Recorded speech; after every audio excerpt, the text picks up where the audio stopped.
Hello friends, नमस्कार। Welcome back my channel target teacher job. मैं प्रियंका स्वागत करती हूँ आप सभी का आपके अपने चैनल टारगेट टीचर जॉब में। दोस्तों, आज हम बीएड प्रथम वर्ष प्रथम प्रश्न पत्र ज्ञान और पाठ्यक्रम के विषय में पढ़ेंगे और ये है आपका लेक्चर नंबर 15। तो चलिए देखते हैं क्वेश्चन। वर्तमान भारत राष्ट्र होते हुए मूल्यों का देश है। इस देश की प्राचीन परंपराओं के पुनरुत्थान के लिए कौन सा दर्शन सर्वोपयोगी सिद्ध होगी? विवेचना कीजिए। ये आपके डीडी यूनिवर्सिटी 2014 में पूछा हुआ क्वेश्चन है। दोस्तों, यहाँ पर हमें वर्तमान भारत राष्ट्र होते हुए मूल्यों का देश है, इस कथन के बारे में बताना है। तो चलिए देखते हैं इसमें और ये कहा गया है कि इसमें कौन सा दर्शन सर्वोपयोगी सिद्ध होगा। तो चलिए उत्तर देखते हैं। भारत में वर्तमान में जो पारंपरिक मूल्य थे उनका दिन प्रतिदिन ह्रास होने के कारण हमारे दर्शन की है जो समय समय पर अपने विचारों में परिवर्तन करता है। यहाँ पर हम देखें तो दोस्तों, कहीं ना कहीं अगर हम बात करें अपने पारंपरिक मूल्यों की, तो पश्चिमी सभ्यता आने से कहीं ना कहीं जो मूल्य हैं वो एक तरह से धुंधले पड़ गए हैं। और लेकिन अगर हम बात करें अपने दर्शन की, तो दर्शन ही है जो समय समय पर अपने विचारों में परिवर्तन करता है। वर्तमान भारत राष्ट्र होते हुए मूल्यों का देश है। हमारे देश में अगर हम देखें, मूल्यों का बहुत ही महत्वपूर्ण स्थान है। देश में आज भी सांस्कृतिक धरोहर मूल्य जिंदा हैं, वो है दर्शन की वजह से। वर्तमान भारत राष्ट्र होते हुए मूल्यों का देश हमारे अनुसार यदि भारत की प्राचीन परंपराओं का पुनरुत्थान करना है तो उनके लिए आदर्शवादी दर्शन सर्वोपयोगी सिद्ध होगा। दोस्तों, यहाँ पर हम बात करें कि अगर हमें अपने भारत में मूल्यों का देश एक तरह से या मूल्यों का पुनरुत्थान करने की बात करें तो आदर्शवादी दर्शन उसमें सबसे उपयोगी सिद्ध है, क्योंकि किसी भी देश की शिक्षा व्यवस्था वहाँ प्रचलित और मान्य दर्शन पर आधारित होती है। दोस्तों, दर्शन किसी भी देश की शिक्षा पाठ्यक्रम को निर्धारित करने में बहुत ही महत्वपूर्ण रोल प्ले करते हैं। तो यहाँ पर हम बात करें अपने यहाँ, तो आदर्शवादी दर्शन सर्वोपयोगी है, क्योंकि आगे हम देखें, किसी भी देश की शिक्षा व्यवस्था वहाँ के प्रचलित और मान्य दर्शन पर आधारित होती है, जिससे राजनीति, अर्थ, समाज, धर्म आदि दर्शन से शिक्षा के उद्देश्यों का निर्धारण होता है। एक दर्शन के रूप में आदर्शवाद जीव, जड़ और जगत की एक विस्तृत व्याख्या प्रस्तुत करता है। दोस्तों, यहाँ पर हम देखें, जो आदर्शवाद है वो प्रत्येक जीव, जड़ और जगत मतलब होता है संसार की विस्तृत व्याख्या करता है और हमें भौतिक पदार्थों की नश्वरता और आत्मा परमात्मा की अमरता से परिचित कराता है। तो दोस्तों, यहाँ पर अगर हम बात करें, जो हमें आध्यात्मिक की तरफ ले जाता है वो है आपका आदर्शवाद। आदर्शवाद हमें हमारी जो आत्मा है उसे परमात्मा से कनेक्ट करने की कोशिश करता है और परमात्मा की जो अमरता है उससे हमें परिचित कराता है। यह मनुष्य के जीवन का अंतिम लक्ष्य या उद्देश्य निर्धारण कर ही अपना विचार प्रस्तुत करता है। यहाँ पर हम बात करें एक मनुष्य के जीवन का लक्ष्य क्या है, ये आदर्शवाद दर्शन जो है वो निर्धारित करता है। यह एक शिक्षा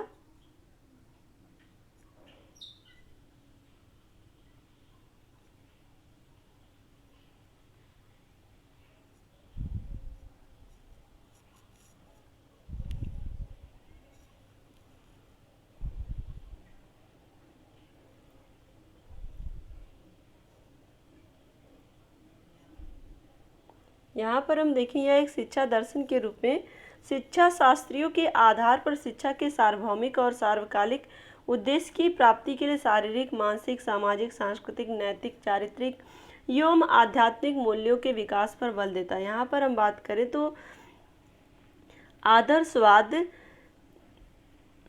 एक शिक्षा दर्शन के रूप में शिक्षा शास्त्रियों के आधार पर शिक्षा के सार्वभौमिक और सार्वकालिक उद्देश्य की प्राप्ति के लिए शारीरिक, मानसिक, सामाजिक, सांस्कृतिक, नैतिक और चारित्रिक एवं आध्यात्मिक मूल्यों के विकास पर बल देता है। तो इस तरह से हम देखें कि एक व्यक्ति का सर्वांगीण विकास जिस तरह से होता है, जिन तत्वों से मिलकर होता है, चाहे वो आपके मानसिक, शारीरिक, सामाजिक, सांस्कृतिक, नैतिक, चारित्रिक एवं आध्यात्मिक मूल्य ही क्यों ना हो, उन सभी चीज़ों पर आप आदर्शवाद बल देता है। आदर्शवादी दर्शन अपने पाठ्यचर्या में भाषा, साहित्य, धर्म, नीति शास्त्र पर अधिक और ज्ञान की अन्य शाखाओं, व्यावसायिक विषय, भौतिक विज्ञान आदि पर अपेक्षाकृत कम बल देता है। तो यहाँ पर हम देखें, आदर्शवादी दर्शन अपने भाषा, साहित्य, धर्म, नीति शास्त्र पर अधिक और अन्य शाखाओं जैसे व्यावसायिक विषय एवं भौतिक विज्ञान आदि की अपेक्षाकृत कम बल देता है, जिससे हमारी जो परंपराएं चलती रहती हैं और हमें हमारे मूल्य संरक्षित और सुरक्षित रखने में मदद मिलती है। तो दोस्तों, यहाँ पर हम देखें, जो आदर्शवादी पाठ्यचर्या के अंतर्गत आते हैं, चाहे वो भाषा हो, साहित्य हो, धर्म हो, नीति शास्त्र हो, ये हमें हमारे मूल्यों को संरक्षित रखने में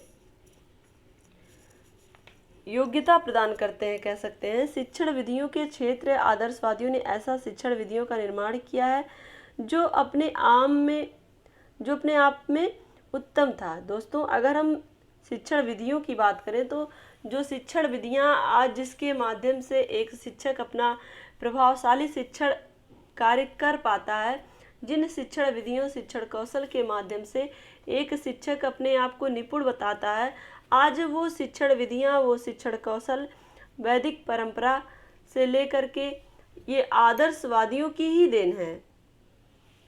आदर्शवादियों ने शिक्षण विधियों का निर्माण किया जो अपने आप में उत्तम था और भारत के मूल्य और प्राचीन परंपराओं को सुरक्षित रख सकती हैं। इन्होंने अनुकरण विधि पर अधिक बल देते हुए कहा कि यह विधि सर्वाधिक और उपयोगी और सर्वग्राह्य है और इस विधि के द्वारा स्वाभाविक रूप से सीखा जा सकता है। तो अनुकरण का क्या मतलब होता है? सीखना। तो एक तरह से अनुकरण कर देख करके सीखने से सीखना ही सर्वोत्तम विधि, स्वाभाविक रूप से सर्वोत्तम विधि इन्होंने बताया। आदर्शवादी विचारकों ने अपने उत्तम विधियों जैसे वाद विवाद विधि, संवाद विधि, आगमन निगमन विधि का प्रयोग करते थे। तो यहाँ पर हम देखें, जो आदर्शवादी विचारक थे वो अपने उत्तम विधियों में कौन कौन सी विधि का प्रयोग करते थे? वाद विवाद विधि, जिसमें आपका एक तरह से हम कह सकते हैं कम्युनिकेशन या संप्रेषण जिसे हम कहते हैं, जिसके माध्यम से अधिगम होता है।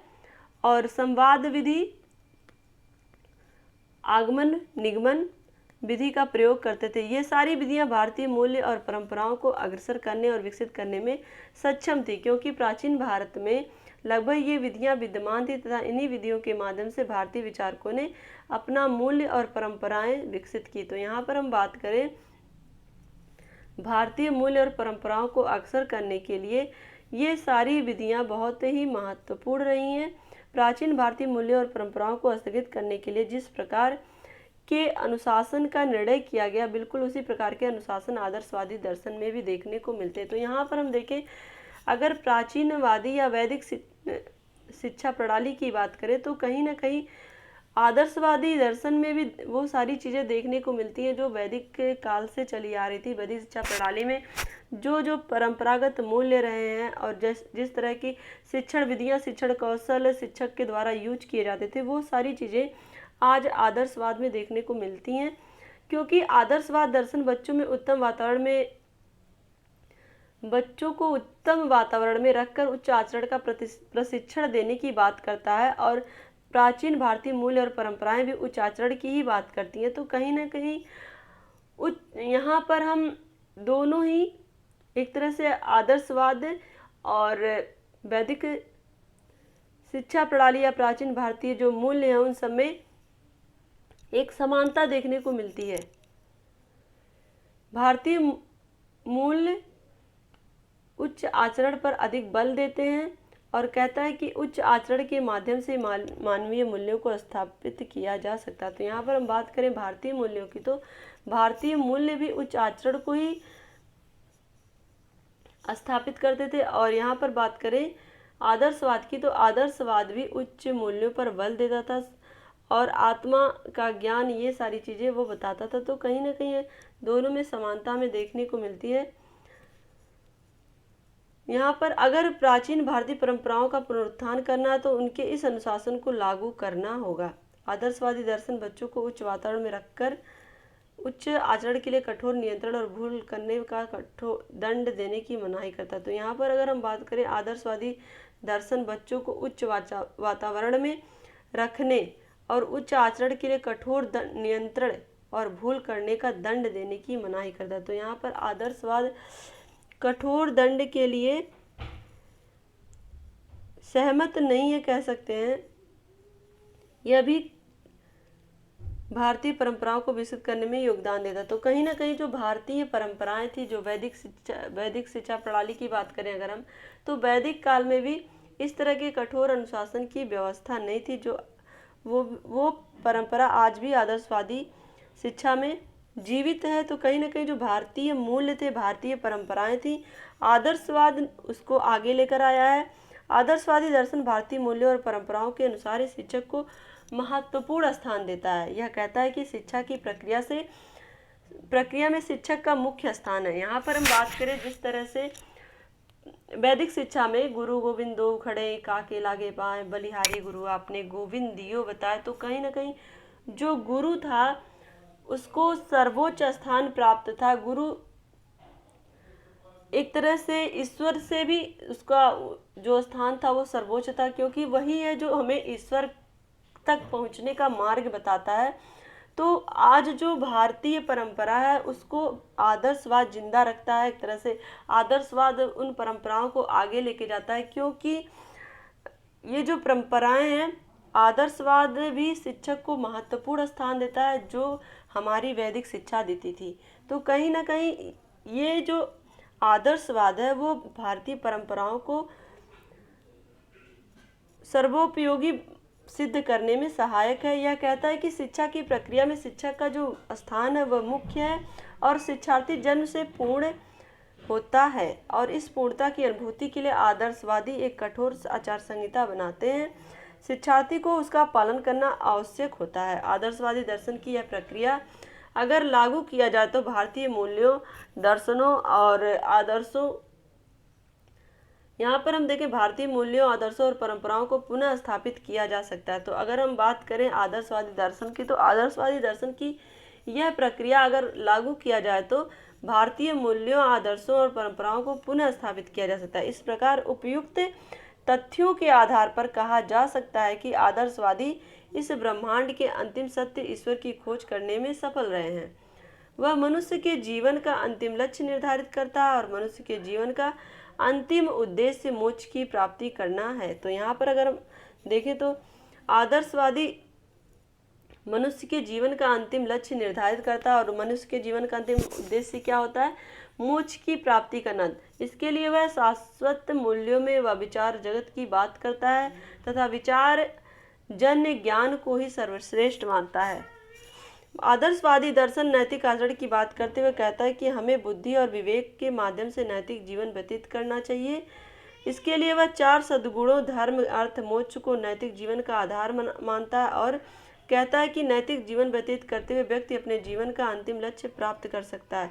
अतः कहा जा सकता है आदर्शवादी दर्शन एक ऐसा दर्शन है जो भारत की प्राचीन परंपराओं के पुनरुत्थान में सर्वोपयोगी सिद्ध होगी। तो यहाँ पर हम देखें कि आदर्शवादी दर्शन ही एक ऐसा दर्शन है जो भारत की प्राचीन परंपराओं को पुनरुत्थान में सहयोगी सिद्ध हो रहा है। तो दोस्तों आज के लिए बस इतना ही। अगर ये वीडियो आपको अच्छी लगी हो तो एक लाइक करिएगा, अपने दोस्तों के साथ शेयर करिएगा और प्लीज़ चैनल को सब्सक्राइब कर लीजिएगा।